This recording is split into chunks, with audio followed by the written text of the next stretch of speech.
Matius pasal 23. Yesus mengecam ahli-ahli Taurat dan orang-orang Farisi. Maka berkatalah Yesus kepada orang banyak dan kepada murid-muridnya, katanya, ahli-ahli Taurat dan orang-orang Farisi telah menduduki kursi Musa.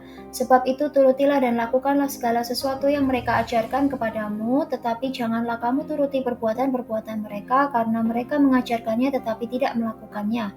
Mereka mengikat beban-beban berat, lalu meletakkannya di atas bahu orang, tetapi mereka sendiri tidak mau menyentuhnya. Semua pekerjaan yang mereka lakukan hanya dimaksud supaya dilihat orang. Mereka memakai tali sembahyang yang lebar dan jubah yang panjang. Mereka suka duduk di tempat terhormat dalam perjamuan dan di tempat terdepan di rumah ibadat. Mereka suka menerima penghormatan di pasar dan suka dipanggil rabi. Tetapi kamu, janganlah kamu disebut rabi, karena hanya satu rabimu dan kamu semua adalah saudara.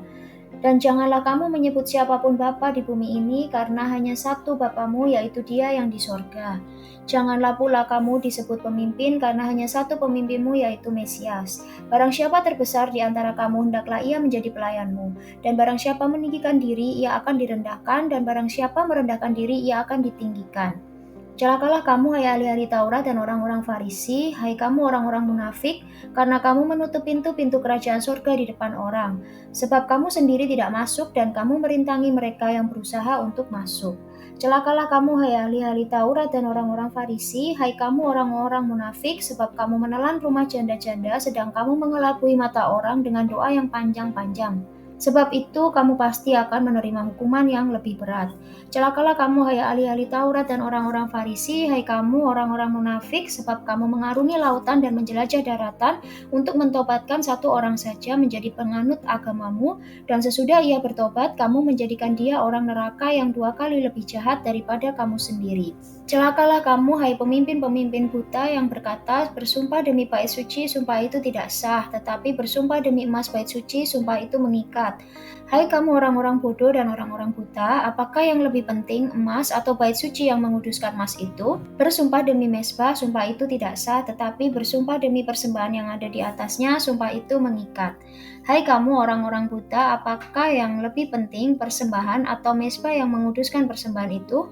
Karena itu barang siapa bersumpah demi mezbah, ia bersumpah demi mezbah dan juga demi segala sesuatu yang terletak di atasnya. Dan barang siapa bersumpah demi bait suci, ia bersumpah demi bait suci dan juga demi Dia yang diam di situ. Dan barang siapa bersumpah demi sorga, ia bersumpah demi tahta Allah dan juga demi Dia yang bersemayam di atasnya.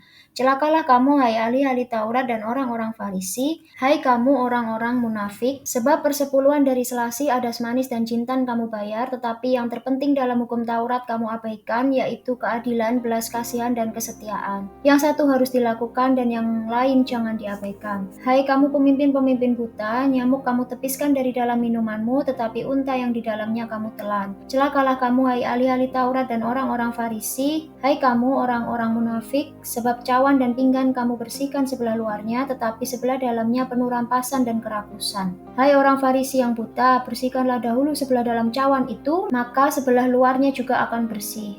Celakalah kamu, hai ahli-ahli Taurat dan orang-orang Farisi, hai kamu orang-orang munafik, sebab kamu sama seperti kuburan yang dilabur putih, yang sebelah luarnya memang bersih tampaknya, tetapi yang sebelah dalamnya penuh tulang belulang dan berbagai jenis kotoran. Demikian jugalah kamu, di sebelah luar kamu tampaknya benar di mata orang, tetapi di sebelah dalam kamu penuh kemunafikan dan kedurjanaan. Celakalah kamu, hai ahli-ahli Taurat dan orang-orang Farisi, hai kamu orang-orang munafik, sebab kamu membangun makam nabi-nabi dan memperindah tugu orang-orang saleh, dan berkata, jika kami hidup di zaman nenek moyang kita, tentulah kami tidak ikut dengan mereka dalam pembunuhan nabi-nabi itu. Tetapi dengan demikian kamu bersaksi terhadap diri kamu sendiri bahwa kamu adalah keturunan pembunuh nabi-nabi itu. Jadi penuhilah juga takaran nenek moyangmu. Hai kamu ular-ular, hai kamu keturunan ular bludak. Bagaimanakah mungkin kamu dapat meluputkan diri dari hukuman neraka? Sebab itu lihatlah, aku mengutus kepadamu nabi-nabi, orang-orang bijaksana dan ahli-ahli Taurat.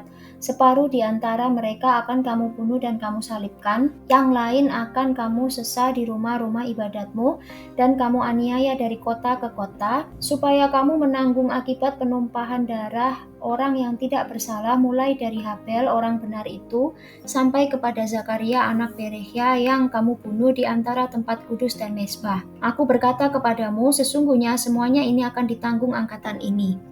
Keluhan terhadap Yerusalem. Yerusalem, Yerusalem, engkau yang membunuh nabi-nabi dan melempari dengan batu orang-orang yang diutus kepadamu. Berkali-kali aku rindu mengumpulkan anak-anakmu sama seperti induk ayam mengumpulkan anak-anaknya di bawah sayapnya, tetapi kamu tidak mau. Lihatlah, rumahmu ini akan ditinggalkan dan menjadi sunyi. Dan aku berkata kepadamu, mulai sekarang kamu tidak akan melihat aku lagi, hingga kamu berkata, diberkatilah dia yang datang dalam nama Tuhan.